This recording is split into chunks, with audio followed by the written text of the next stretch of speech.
Good morning, everyone. I must say, I'm quite impressed today. I mean, you can see what's happening on the stage. I mean, the only female there, but I must say in the audience today, we've got a, um, it's just an observation. We've got a greater representation of the women in the audience, actually. Can I just ask all the women to just stand up, please? Look at this. I mean, last year I was here. Look at this. Just turn around. Look at this. This is incredible. It's amazing. Congratulations. I just want to say thank you to the organizers and to Prof. Will is not in the house that this is really incredible, and I'm really honored to stand here today and have observed that there's more women this year than last year's platform. Anyway, my name is Brylyne Chitsunge. I serve as the Pan-African Parliament Food Security Ambassador for the continent. Pan-African Parliament, for those who don't know, is the legislative body of the African Union. So what it means, I've got 55 countries under my watch, the whole of Africa, basically. So again, congratulations for bringing Africa to Harvard today. So Africa is presented here today, all African countries. I'm also a farmer, commercial farmer, one of the most successful commercial farmers in South Africa, farming in South Africa, and as much as serving as the Food Security Ambassador. And I'm also got a very strong medical background, so I understand so too well what's happening. So my focus is going to be a bit of both. I mean, speaking from a farmer's perspective and also speaking from the ambassador role that I serve Africa as the Food Security Ambassador. Thank you so much for all of you and for the media and for everybody here present. And I feel really honored and humbled to see many of you here from all different backgrounds. But from a farmer's perspective, I just feel that it is an issue that we really need to be addressing in terms of micronutrients and the cancer that we're talking about. Is it something that's coming from what we're not eating or what we are eating, or from the pesticides that we're using, or from the things that we're not doing before? Has cancer always been there but not discovered, or is something new, or what is happening? Or have we changed, or is there mutation? What is exactly happening? So it's all those things that come to one's mind when we're talking about cancer, to say perhaps also we need to start looking at what are we eating today, and is it still the same food that we're eating, or are we eating the wrong things, as I said? And also, where's the waste being dumped? Is our soil contaminated? Do we have heavy metals in the soil? Where's all the radioactive material being dumped? Is it being dumped in the soil and then it then mutates and comes back to eat us as cancer? So it's all those things that we need to be looking at. But I'm happy that this is a very wonderful platform at Harvard. Those are things that can also be researched on. But one of the things that I observed last year and this year as well, that I feel that could be a topic that we should also strongly address, is animal health. We're not talking about animal health. And why are we not talking about animal health? Do our animals not get cancer? They do. So is it possible that we may get the cancer from the meat that we eat, or from the vegetables that we eat and all that? So it's also a very important area that we should also start focusing on animal health issue. I'm proud to say we are going to be researching in South Africa with the Africa Research Council, where we're going to be researching dairy animals, feeding them with cannabis. It's a topic that we'll be addressing on Sunday, but we'll be looking at it. What is the residue in the milk and so forth? What happens to that milk when it's consumed by a human being? Is it something that you can use as a delivery method, or what is happening? So if we can use it as a delivery method, surely we can also transmit maybe the cancerous cells through that. We don't know. So until research has been done, we will not be able to know what is happening. So this is a wonderful platform to be able to address animal health issues as well, to see what is happening in the animals. So I would ask Prof. Will to take that point on board, please, so that we can start looking at animal health issues. And I'm so happy to have the countries that are represented here. I've been to, out of the 6 countries, I've been to 5 of them. I'm on my way to Mali, which is the 6th country that is here. I was in Mozambique, as I said earlier, because obviously the country is now food insecure after the disaster. So I did go to Beira, and one thing that I noticed there when I was on the ground, there were lots of children. Lots and lots of children under the age of 5. I cannot even start to tell you how many numbers. Hopefully I'll be able to show some images maybe on another day, not so much now because of the time. There are lots of children, and the children, you can see very clearly that they are very malnourished. So again, it's an appeal now as well to say there's a lot of help that's also still needed on the ground, like your vitamins and a lot of food that's needed. But I have advised the governments that what could help them is to jumpstart the economy through agriculture. If they focus on the agriculture and then get food to the people, then we can also have less talks of the health budget being so high. Because a lot of the people that are going to the hospitals, you find they're due to malnutrition. So it's not so much that they are sick, but it's because they're malnourished. So that was a serious observation that I noticed in Mozambique. Then from there, I moved into Zimbabwe. When I got to Zimbabwe, it was again very similar. But what I couldn't understand is where were the fathers? Because I couldn't see many men. So I was worried that are they the only ones that have been wiped in the floods, or what's happening? But it wasn't the case. The men are in the cities with more kids and more wives. That's what's happening. And then these ones at home, to keep her busy, you leave her with the 3, 4, 5 kids and one in the belly. So she keeps busy and she's yours. You're guaranteed that there's nobody's going to touch her. So I'm thinking the way to also reduce the population, if we can probably get a lot of work for the women to do. Again, I'll go to agriculture because that's the easiest that we can do on the continent. If we get these women into like agriculture, then when they are busy, you find they have less time to be thinking about having a baby. You'll find even research on the continent has shown a helper who is working, a domestic worker in the house, has less children than a person who is sitting in the village doing nothing, because she has to think about the 9 months of the pregnancy, the time that they're going to raise the little kid before they can actually go back to work. So that will also help us with the population. I was very disturbed earlier when I heard about the 10 million deaths from cancer just last year alone. 10 million is a population of like several countries put together in Africa. That's a lot of people.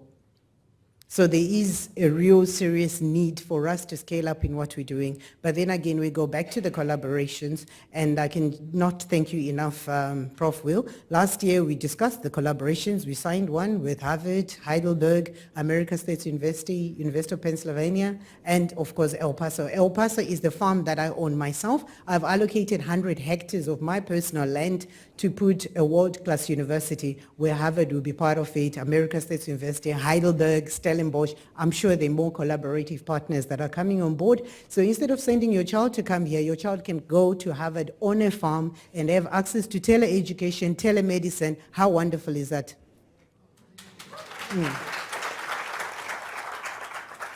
You all know the costs. I cannot even talk about the costs of trying to bring your child over here. But now with platforms like this and more collaborations that I will call for now to say, can we have more and more of these collaborative partners, then it will actually help. Then we're beginning to see now the continent and the whole globe at large coming together and addressing these issues, especially in terms of cancer. And again, we've got cultural issues, we've got religious issues, we've got all sorts of different beliefs on the continent. So those issues also have to be addressed. What does it mean on the continent when you say go and get your child who is like 10 or 12 years old for pap smear?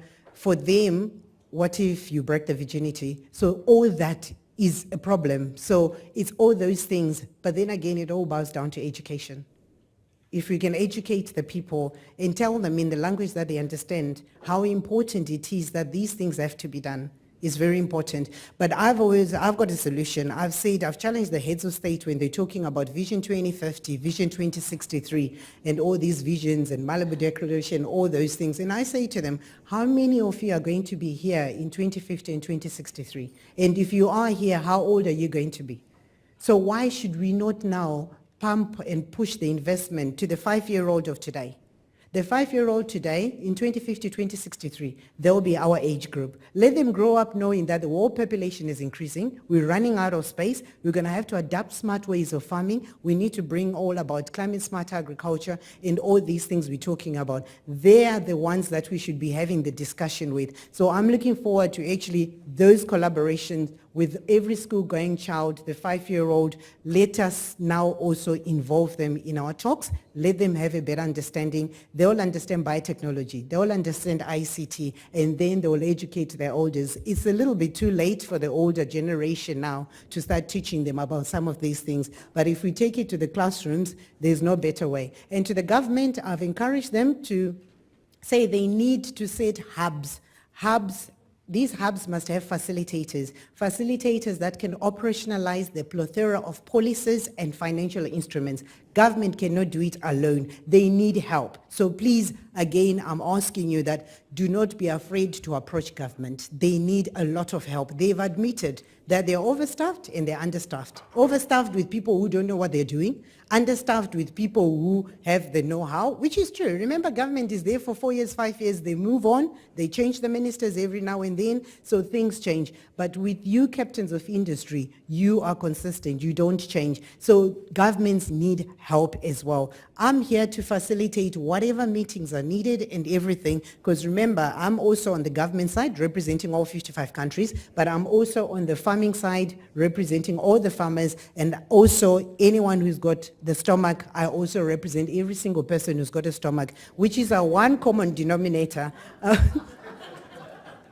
I always say this is the stomach infrastructure, if you want to be technical about it. So I'm a simple caretaker of this stomach infrastructure. It doesn't care about your political views. It doesn't care the class of travel you travel. It doesn't care about your color. It only cares about one thing, and that one thing is food.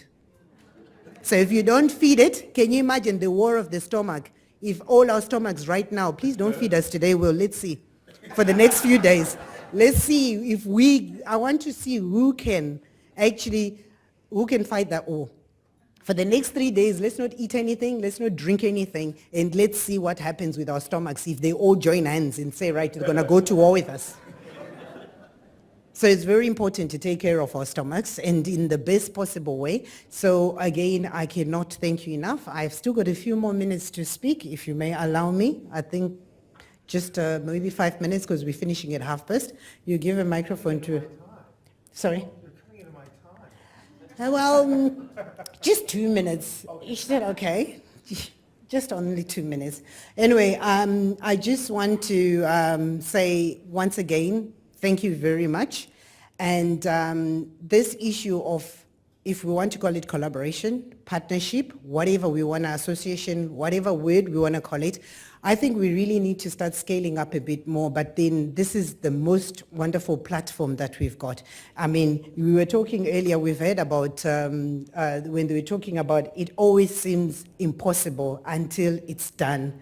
From the man that we called Mandela, Madiba, Tata, I was one of the very few fortunate people to have spent so much time with that man. I spent a lot of time with Mandela, and I was one of the very few people who buried that man and put the earth in his grave. That man, all the time that I've had an encounter with him, he would always talk about greater peace and less poverty. You always talk about education. I remember one time on his 92nd birthday, we're sitting at the dinner table. I was playing by him and President Kaunda on the other side on this, when we were having lunch for his birthday. And President Kaunda of Zambia, I'm sure you all know him, he never wants to hear anybody talking about death. So Mandela decides to say, this is some months just before he then died actually. He says, when I die, I'm going to go to heaven. When I go to heaven, they're going to say, what is your name? I'm going to tell them, my name is Madiba. And they'll say, no, your name is not here. You need to go that side to hell. Anyway, I'll go to hell. When I get to hell, the first thing that I'm going to do is to find, where are all the billionaires? When I see the billionaires, I'm going to tell them that we need to send money downstairs for education. So can you imagine, this man, even in his death, he's thinking of sending money downstairs to education. So, I mean, for me, I was thinking, there is a man that we all looked up to, and he's already processing the things that he wants to do after he leaves this earth, where he sees the billionaires. I don't know why you say the billionaires would be in hell, but that's him. I'm not saying billionaires would go there, that's him. And to say the importance of education. So all I want to say is it's very important that we get education education going, and this is how we can actually accomplish the whole thing of collaborations. And where do we start on the continent? Perhaps data mapping of existing facilities. Let's see what we've got on the continent and leverage on that.